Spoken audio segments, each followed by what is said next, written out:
आपण आज वर्णपंक्ती म्हणजे काय हे शिकणार आहोत. बघा, प्रिझम म्हणजे लोलक असतो. विविध प्रकारचे लोलक आहेत. ह्याच्यातला जो समभुज त्रिकोणवाला लोलक असतो,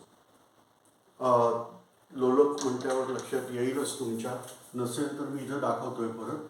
ते म्हणजे त्याच्या दोन भुजा ह्या त्रिकोणी असतात आणि उरलेल्या तीन भुजा ज्या आहेत, हे बघा, हे एक प्रतल आहे, ह्याच्या मागचं हे एक आहे आणि हे एक आहे. तर हे तीन प्रतल जी आहेत ती आयताकृती आहेत आणि दोन आहेत ही त्रिकोणाकृती आहे. तर हा जो लोलक आहे काचेचा आहे, युजली ऑप्टिकल ग्लास म्हणजे चांगल्या प्रकारची प्रकाशीय काच असते त्याचा हा असतो. आणि ह्याच्यातून जर योग्य प्रकारे पांढरा प्रकाश पाठवला गेला तर त्याच्यातून 7 रंग अलग अलग झालेले आपल्याला बघायला मिळतात. हे जे रंग पृथक्करण होतं रंगाचं, हे 7 रंगाचं होतं. हे आहे तानापिही निपाजा. इंग्लिशमध्ये उलट म्हणायची पद्धत आहे विबज्युआर, म्हणजे व्हायोलेट, इंडिगो, ब्ल्यू, ग्रीन असे त्यांचा सिक्वेन्स हा चालू होतो. हे आहे दृश्य प्रकाश किरण. पण ह्या व्यतिरिक्त अदृश्य प्रकाश किरण पण आहे. आणि मग ह्या सगळ्या वर्णपंक्तीचा आपल्याला थोडासा अभ्यास हा आपल्याला आता या व्याख्यानामध्ये करायचा आहे. तर सगळ्यात पहिला, जेव्हा आपण ही जी प्रकाश किरणं आहेत यांना म्हणजे प्रकाश किरणं ही 2 प्रकारची धरली जातात. खरं जे प्रकाश किरण आहे त्याला म्हणतो आपण विद्युत चुंबकीय लहरी, इंग्लिशमध्ये इलेक्ट्रोमॅग्नेटिक वेव्ह. जेव्हा दुसरा असतो तो म्हणजे कणांचा बनलेला प्रकाश आहे. जसं तुम्ही ऐकलं असेल अल्फा कण, बीटा कण, हे कण आहेत. किंवा कॅथोड किरण. कॅथोड किरण जरी म्हटलं तरी प्रत्यक्षात हे कण आहेत. तर हे कणवाला वेगळा भाग आणि जो इलेक्ट्रोमॅग्नेटिक वेव्ह म्हणजे विद्युत चुंबकीय प्रकाश लहरी हा वेगळा प्रकार आहे. आपण आता जो सखोल बघणार आहे थोडासा, तो आहे विद्युत चुंबकीय प्रकाश लहरी. तर विद्युत चुंबकीय प्रकाश लहरीमध्ये ऊर्जा असते, त्याची वेव्हलेंथ म्हणजे तरंग लांबी असते, त्याचबरोबर वारंवारता म्हणजे फ्रिक्वेन्सी असते. तर आता आपण इतक्या डिटेल जाणार नाहीये, त्यामुळे इथं मी तुम्हाला काही सूत्र लिहून दाखवतो. ह्याला म्हणतो आपण फ्रिक्वेन्सी. त्याच्यानंतर हा शब्द किंवा हे अक्षर वापरलं जातं, ही सगळी ग्रीक आहेत. अलीकडे तुम्हाला कल्पना असेल तो कोविड-19 आल्यापासून त्याचे वेगवेगळे व्हेरियंट येतात, त्यांना पण अशीच ग्रीक अल्फाबेटची नावं दिलेली असतात. तर तसा हा आहे, ह्याला म्हणायचं न्यू, ह्याला म्हणायचं लॅम्बडा. ह्याच्यामध्ये ब सायलेंट आहे पण तरी मी इथं लिहितो लॅम्बडा, साधारणतः असं उच्चार करतात. त्याच्यानंतर तिसरा ग्रीक व्हेरियंट, या ठिकाणी आपण ग्रीक नाहीये पण आपण वापरतो सी म्हणजे प्रकाशाची गती. त्याच्यानंतर एच, याला म्हणतो प्लँक्स कॉन्स्टंट. पण आता आपण एवढ्या डिटेल जाणार नाही, त्यामुळे मी सिंपल नियमानुसार दाखवतो की याला म्हणतो आपण वारंवारता, ही आहे तरंग लांबी, ही आहे प्रकाशाची गती आणि याला म्हणायचं प्लँक्स कॉन्स्टंट. तर फ्रिक्वेन्सी म्हणजे वारंवारता ही तरंग लांबीच्या व्यस्त चलनात आहे. म्हणजे वारंवारता वाढली तर तरंग लांबी कमी होते किंवा तरंग लांबी वाढली तर वारंवारता कमी होते. आता यातला महत्वाचा फॅक्टर येतो तो म्हणजे एनर्जी. एनर्जी म्हणजे ऊर्जा. आता ऊर्जा जी आहे ही वारंवारतेच्या समचलनात आहे आणि हीच ऊर्जा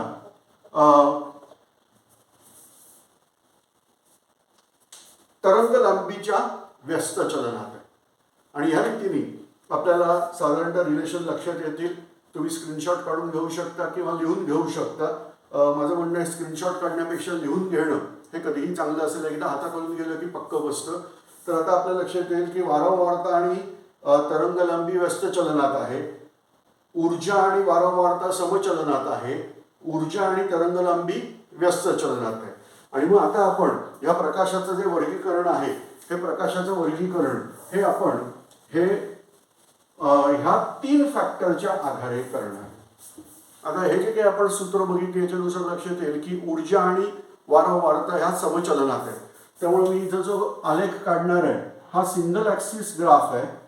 या सिंगल ॲक्सिस ग्राफमध्ये मी इथं लिहिणार आहे एनर्जी आणि फ्रिक्वेन्सी म्हणजे ऊर्जा आणि वारंवारता. म्हणजे मी ह्याप्रमाणे गेलो तर ऊर्जा आणि वारंवारता वाढत गेलेली असेल. त्याचबरोबर मी उलटा बाण काढणार आहे.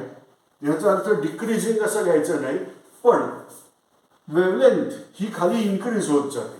म्हणजे जसं मी इथून इथं जाणार तसं ऊर्जा वाढत जाणार, वारंवारता वाढत जाणार, परंतु तरंग लांबी कमी कमी होत जाणार. जसं मी वरून खाली येणार आहे तसं ऊर्जा कमी होत जाणार, वारंवारता कमी होत जाणार, परंतु वेवलेंथ जी आहे तरंग लांबी ही मोठी होत जाणार. आता याच्यात पहिलं जे रेडिएशन आहे त्याचं नाव आहे कॉस्मिक रेज. अर्थात इथं मी डॉट लाईन टाकली आहे कारण कॉस्मिक रेज या प्रकाराबद्दल विशेष असा अभ्यास झालेला नाही. झालाय परंतु अजूनही तो कॉन्फिडंटली बोलता येईल एवढा नाही, कदाचित माझा नसेल. त्यामुळं मी कॉस्मिक रेजला वेगळा ठेवतोय. आता ह्याच्यानंतर जो निश्चित स्वरूपी माहिती आहे तो आहे गॅमा. तर गॅमा किरण हे सगळ्यात जास्ती ऊर्जा असणारे प्रकाश किरण आहेत. त्यांची तरंग लांबी ही सगळ्यात कमी आहे आणि ऊर्जा मात्र जास्ती आहे. ह्याच वाहिनीवरती आपली विज्ञानाची मूलभूत व्याख्यानं मराठीमध्येच आहेत, ती इंग्लिशमध्ये पण आहेत, तर तुम्ही आणि हिंदीमध्ये पण आहेत, तर तुम्ही ही बघू शकता. त्याच्यामध्ये हे सगळं डिटेल दिलेलं असेल. तर आत्ता मी फक्त बरोबर घेतोय. तर ह्यांची जी तरंग लांबी आहे ती असते ह्या एककात मोजता येते. याला म्हणतो आपण अँगस्ट्रॉम. साधारणतः 1 अँगस्ट्रॉम म्हणजे 10⁻⁻ मीटर. हे जर तुम्हाला कळत असेल, तुमची विज्ञानाची पार्श्वभूमी असेल किंवा गणित वगैरे तुम्हाला येत असेल तर हे नक्की कळेल. नसेल कळत तर ह्याच वाहिनीवरती आपलं दुसरं व्याख्यान आहे. थोडंसं वर खालती बघा, तुम्हाला हे मिळेल. फंडामेंटल्स ऑफ फिजिक्स, मूलभूत भौतिकशास्त्र किंवा मूलभूत विज्ञान म्हणून व्याख्यान आहेत. तर त्याच्यात हे तुम्हाला मीटरचं कन्व्हर्जन वगैरे सगळं डिटेल असेल. तर गॅमा रेज जो मोजला जातो तो अँगस्ट्रॉम ह्या एककामध्ये त्याची तरंग लांबी मोजली जाते. हे सूक्ष्मतम तरंग, तरतम माहिती असेल, सुपरलेटिव्ह डिग्री म्हणजे तम. तर सूक्ष्मतम तरंग जे माहिती आहेत ते आहेत गॅमा किरण. याची तरंग लांबी ही 0.1 अँगस्ट्रॉम ते 10 अँगस्ट्रॉम या रेंजमध्ये असते. आपल्या माहितीसाठी सांगतो की जो अणू असतो त्या अणूचा जो डायमीटर आहे तो साधारणतः 1 अँगस्ट्रॉमच्या रेंजमध्ये असतो. एक्झॅक्ट नाही, अंदाज देण्यासाठी देतो. 2 अणूंच्या मध्ये गॅप असते, याला रैणवीय अवकाश वगैरे असं काहीतरी नाव आहे. तर ती जी 2 अणूंच्या मधली गॅप असते ही 1 अँगस्ट्रॉमपेक्षा पण जास्ती असते. आणि अशा वेळेला हे गॅमा किरण त्यांच्यामधून जाऊ शकतात कारण त्यांची तरंग लांबी ही 1 अँगस्ट्रॉमच्या रेंजमधली असते. आणि म्हणून गॅमा किरणांची पेनिट्रेशन पॉवर म्हणजे भेदन क्षमता जी आहे ती अतिशय उच्च प्रतीची आहे. तुम्हाला जर माहिती असेल तर एक्सरे काढला जातो बरेचदा, तर त्या एक्सरेची भेदन क्षमता खूप आहे. शरीराच्या आरपार जातात, पण हाडं आली की ह्यांचा प्रॉब्लेम येतो, हाडातून आरपार जात नाही. पण गॅमा किरण मात्र हाडातून पण आरपार जातात. तर अशी त्यांची उत्कृष्ट प्रतीची भेदन क्षमता ही ह्या गॅमा किरणांना आहे. तर इथं आपण पहिली किरणं बघितली आहेत ती गॅमा. अजून मला बरंच शिकवायचं आहे पण मी थोडक्यात आधी सांगत जातोय. त्याच्यानंतरची किरणं आहेत ती आहेत एक्स. Wilhelm Conrad Roentgen. मी स्पेलिंग उच्चार केला तर रॉन्टगेन असा होतो. या जर्मन लोकांचं काय कळत नाही बाबा. जेव्हा जर्मनी असं लिहायचं असतं, कदाचित मला इंग्लिश जास्ती कळत नाही, रोमन तर त्याहून कळत नाही, पण जेव्हा जर्मनी लिहायचं असतं तेव्हा स्पेलिंग जी पासून चालू करतात, जे पासून नाही करत. जॉन लिहायचं असेल तर स्पेलिंग जे पासून चालू करतात. आणि प्लीज मध्ये परत जचाच उच्चार आहे पण एस लावतात. तर हे जॉर्ज आणि जर्मनीने काय घोडं मारले कोणाचं माहित नाही, पण त्यांची स्पेलिंग जी पासून करतात. तुम्ही जर गाड्यांची नावं बघितली असेल तर त्या कोणती फॉक्स वॅगन नावाची गाडी, पण स्पेलिंग व्ही पासून चालू करतात. तर ते त्यांचं त्यांना जाणून देत काय आहे ते. तर या माणसाचं आडनाव रॉन्टगेन असं मी स्पेल आउट केलं तरी येतं, परंतु काही म्हणतात तो रॉन्टगेन नाहीये, रॉन्चन आहे. तर रॉन्चन म्हणू आपण त्याला. तर तो जो विल्हेम कोनार्ड रॉन्चन किंवा विल्हेम कोनार्ड रॉन्टगेन यांनी क्ष किरणांचा शोध लावला म्हणण्यापेक्षा त्याला लागला, पण त्यांनी अनालिसिस केलं. आणि मग जसं आपण बीजगणितामध्ये शिकताना बरेचदा करतो की एखादी गोष्ट माहीत नाही तर त्याला आपण काय करायचं, क्ष मानू. तर तो क्ष ॲक्च्युली इंग्लिशमध्ये शिकताना काय म्हणतो आपण, एक्स मानू. तर तसं ह्यांनी ह्याला नाव देऊन ठेवलं एक्स रेज, कारण त्याला अननोन होती, त्यावेळेला माहीत नव्हतं काय शोधलेलं आहे, आणि म्हणून त्यांनी ह्या किरणांना नाव दिलं एक्स रेज. एक्स रेज पण बऱ्याच प्रकारचे असतात, पण आपण आता फक्त ज्ञान थोडक्यात घेणार आहोत.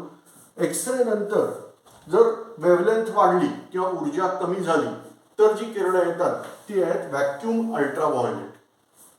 त्याच्यानंतर आहेत अल्ट्राव्हायोलेट. आजकाल टी व्हीवरती ज्या प्रमाणात जाहिराती चालतात त्याच्यावरून अल्ट्राव्हायोलेट किरणं ही आपल्याला माहिती आहेत. लॉकडाऊनच्या निमित्ताने घरी बराच वेळ राहण्याचा प्रसंग आला आणि बराच वेळ टी व्ही बघायचा योग होता त्यावेळेला, एस्पेशली पहिल्या लॉकडाऊनच्या वेळेला. तेव्हा प्रश्न पडतो भारतीयांसमोर समस्या काय आहेत. म्हणजे टी व्हीच्या ॲड बघून जर कोणी कन्क्लुजन काढायला गेलं तर भारतीयांसमोरच्या समस्या काय आहेत, तर त्याच्यामध्ये असंख्य गोष्टी मला बघायला मिळाल्या की अल्ट्राव्हायोलेट किरणं ही समस्या आहे, कोलेस्टेरॉल ही एक वाढती समस्या. मग अमकं तेल वापरलं की कोलेस्टेरॉल नसतं, कमी असतं, बरंच काय काय. तर काही जाहिराती या खरोखर दिशाभूल करतात. असं वाटतं अल्ट्राव्हायोलेट किरणं ही जी म्हणतो धोकादायक आहेत, तर तसं नाही. म्हणजे जसं आपण म्हणतो बॅक्टेरिया, जीवाणू जे आहेत ते जीवाणू उपकारक आहेत का अपायकारक आहेत, तर त्या प्रश्नाचं उत्तर आहे काही जीवाणू उपकारक आहेत, काही जीवाणू अपायकारक आहेत. जसं दुधाचं दही होण्यासाठी बॅक्टेरियाच लागतात, लॅक्टोबॅसिलस असं त्यांचं नाव आहे, तर त्या जीवाणूंमुळं दुधाचं दही बनतं. म्हणजे इथं मला बॅक्टेरिया उपकारक दिसतात, परंतु ह्याच्यातच दुसरे कुठचे बॅक्टेरिया वाढले की दूध नासतं, म्हणजे इथं अपायकारक पण आहेत. तसंच ट्युबरक्युलोसिस म्हणजे टीबी, टायफॉइड हे असले रोग पण बॅक्टेरियामुळे होतात. पण त्याचबरोबर रायझोबियम नावाचे बॅक्टेरिया आहेत, ते द्विदल धान्यांच्या मुळांच्या गाठीमध्ये असतात आणि ते द्विदल धान्यांना जो नायट्रोजन लागतो, स्थिरीकरण केलेला नायट्रोजन म्हणजे संयुग रूपातलं नायट्रोजन, त्याचं रूपांतर ते करून देतात. अशा वेळेला ते उपयोगी आहेत. तर या रीतीने तुम्ही जेवढे बॅक्टेरिया बघाल ते उपकारक आहेत का अपायकारक आहेत. तसं अल्ट्राव्हायोलेट किरणं आहेत. काही प्रकारची अल्ट्राव्हायोलेट किरणं ही घातक आहेत, काही प्रकारची अल्ट्राव्हायोलेट किरणं ही घातक नाहीत, उलट ती उपकारक आहेत. आपल्या त्वचेवरती अशी काही विशिष्ट अल्ट्राव्हायोलेट किरणं जर पडली, त्याला मराठीमध्ये अतिनील असं भाषांतर केलेलं आहे. तर ती अतिनील किरणं जर पडली तर त्याच्यापासून ड जीवनसत्व तयार होतं. आणि तुम्हाला माहिती असेल तर प्रामुख्याने शहरी जीवनामध्ये आजकाल मोठी समस्या आहे ती म्हणजे ड जीवनसत्वाची कमतरता. कारण इमारती उंच उंच झालेल्या आहेत, त्यामुळं सकाळचा सूर्यप्रकाश, बाय द वे बरेच जण निशाचर झालेले आहेत, रात्री 2-2, 3-3 वाजेपर्यंत जागतात, त्यामुळं सकाळचा सूर्यप्रकाश बघायलाच त्यांना मिळत नाही. दोन्ही कारणांनी. आयडियली स्पीकिंग सूर्य जेव्हा क्षितिजापासून 15 डिग्री वर येत असतो त्यापर्यंतचा जो सूर्यप्रकाश आहे हा आपल्यासाठी उपकारक आहे. ह्याच्यामधून जी अतिनील किरणं मिळतात त्यांनी ड जीवनसत्व तयार होतं. तर ते आहेत अल्ट्राव्हायोलेट. आता अल्ट्राव्हायोलेट नंतर पुढची जी किरणं चालू होतात ते आहेत violet, Indigo, blue, green, yellow, orange, red. हेच मगाशी सांगितलेले जे दृश्य प्रकाश आहे तो हा दृश्य प्रकाशाचा भाग. ह्या खेरीज हे प्रकाश किरणं आपल्याला डोळ्यांना दिसत नाही. आता ह्याच्यानंतर आहे, ह्याला म्हणतो अवरक्त किरण, इंग्लिशमध्ये इन्फ्रा रेड रेडिएशन. त्याच्यानंतर आहे त्याचं नाव आहे फार इन्फ्रा रेड. ह्याच्यानंतर आहे मायक्रोवेव्ह आणि सगळ्यात खालती आहेत ते आहेत रेडिओ वेव्हज. तर ही वर्णपंक्ती, हे एवढे सगळे जे किरण आहेत याला आपण म्हणतो स्पेक्ट्रा किंवा वर्णपंक्ती. आता तुम्हाला एक अंदाज आलेला आहे की कॉस्मिक किरणांपासून सुरुवात करून आपण खाली खाली गेलो आणि सगळ्यात शेवटचे म्हणजे त्याची वेव्हलेंथ, जी तरंग लांबी सगळ्यात जास्ती आणि ऊर्जा आणि वारंवारता सगळ्यात कमी, ते आहेत रेडिओ वेव्ह. आपण आता ह्या सगळ्या किरणांची किंचित जास्ती माहिती आपण आत्ता घेणार आहोत. कॉस्मिक किरणांबद्दल मी काहीही बोलणार नाहीये. आपण गॅमा किरणांपाशी येऊया. एक अँगस्ट्रॉम मी काढून टाकतोय, याचा संबंध नाही. म्हणजे जर तुम्ही स्क्रीनशॉट काढणारे असाल तर डायरेक्ट स्क्रीनशॉट काढू शकता. मी जरा बाहेर जातो स्क्रीनच्या. आता गॅमा किरण हे तयार कसे होतात? पृथ्वीवरती काही मूलद्रव्य आहेत, त्यांना आपण म्हणतो रेडिओ ॲक्टिव्ह एलिमेंट्स, किरणोत्सर्गी मूलद्रव्य. त्यात नैसर्गिक किरणोत्सर्गी मूलद्रव्य महत्वाची. ह्याच्यातून उच्च प्रतीचे गॅमा किरण बाहेर पडतात.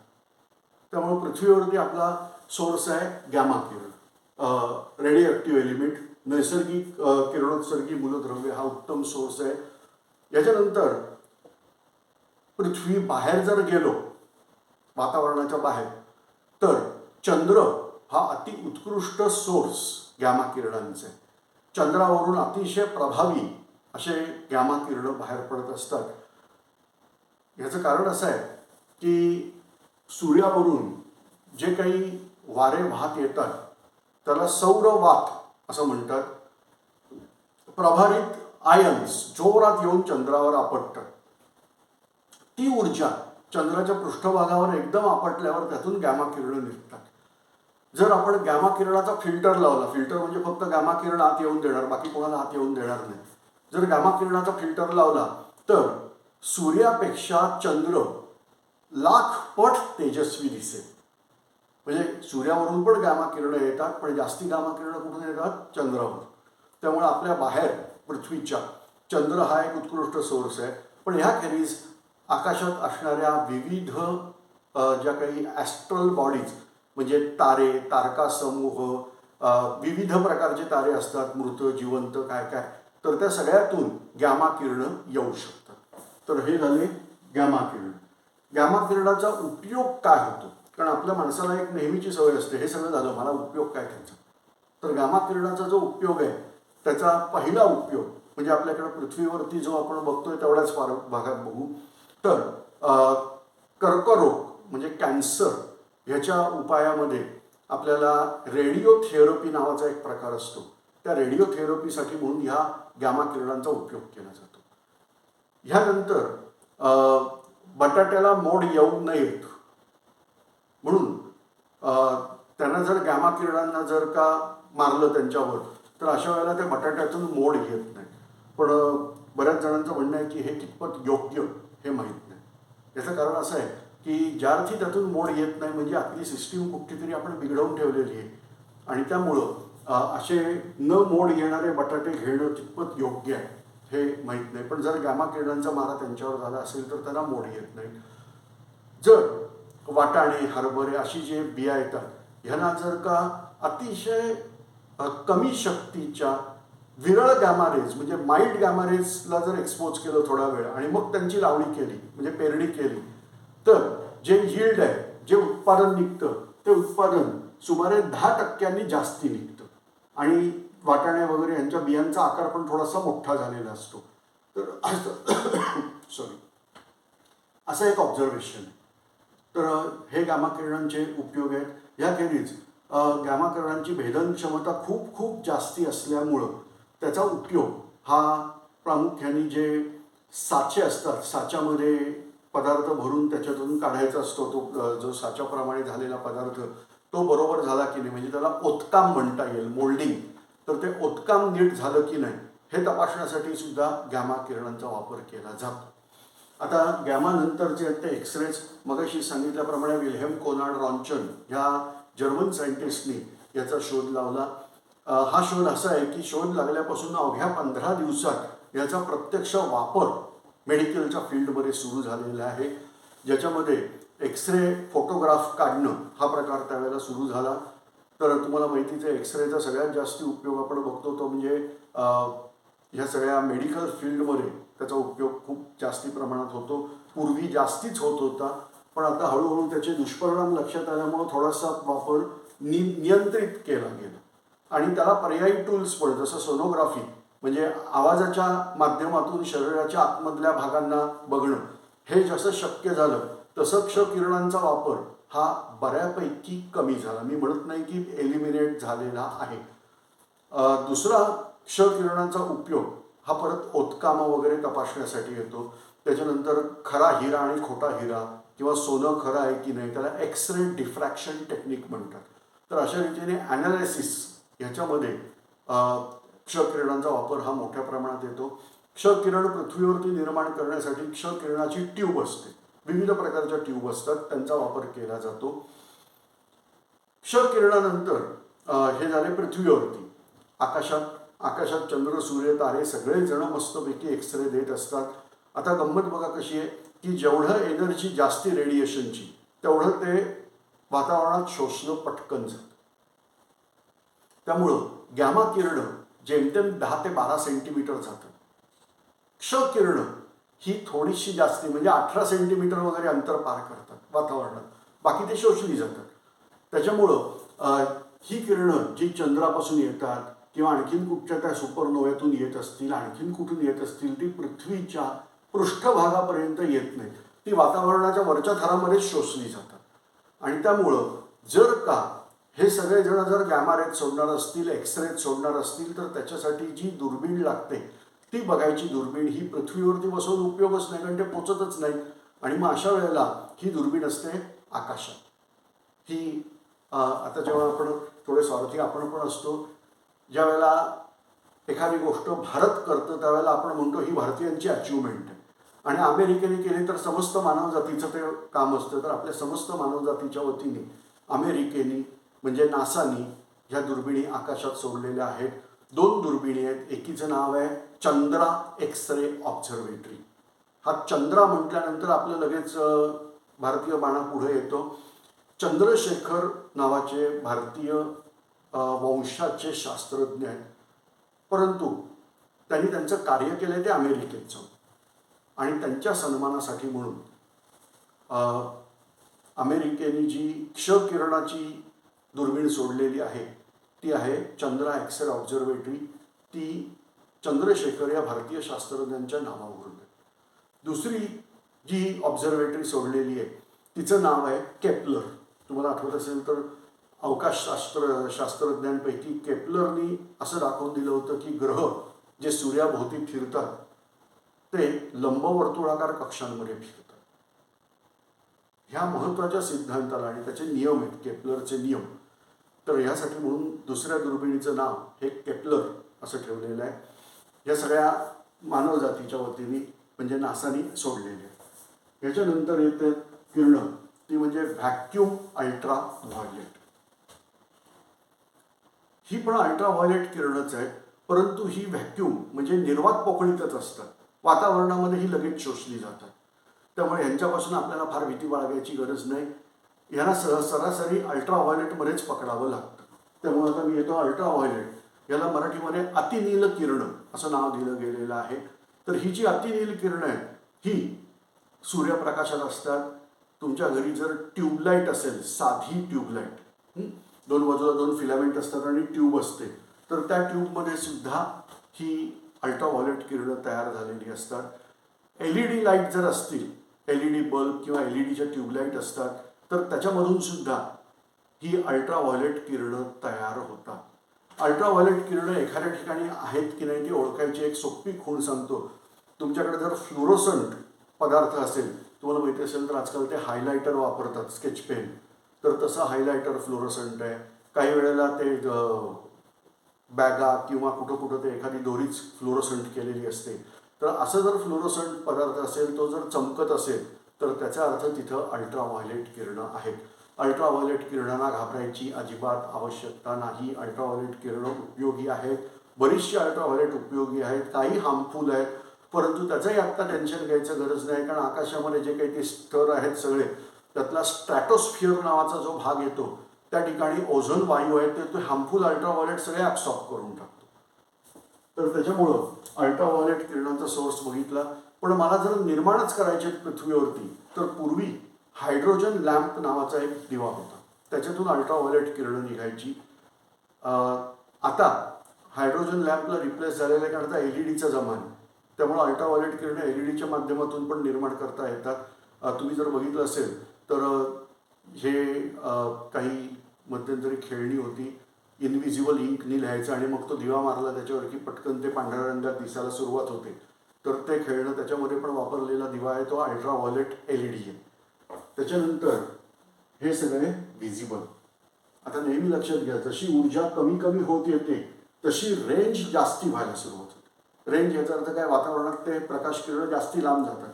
त्याच्यामुळं गॅमा किरण, एक्सरेज, व्हॅक्यूम अल्ट्राव्हायोलेट सगळे वातावरणात जास्ती नाही जात. पण जसं तुम्ही अल्ट्राव्हायोलेट बघता तर अल्ट्राव्हायोलेट, सूर्याची अल्ट्राव्हायोलेट किरणं पृथ्वीवरती छानपैकी जमिनीवरती पोहोचतात. व्हिजिबल लाईट पैकी व्हायोलेट पासून सगळे लाईट आपण बघतोच. ह्या 7 कलर्सचं परमिटेशन, कॉम्बिनेशन वेगवेगळं होऊन आपल्याला पृथ्वीवरती एवढे विविध रंग बघायला मिळतात. मिलियन्स वगैरे शेड्स ज्या आहेत त्या ह्याच्यातूनच, ह्याच कलरचं पुढे मागे करून ह्या शेड्स मिळवता येतात.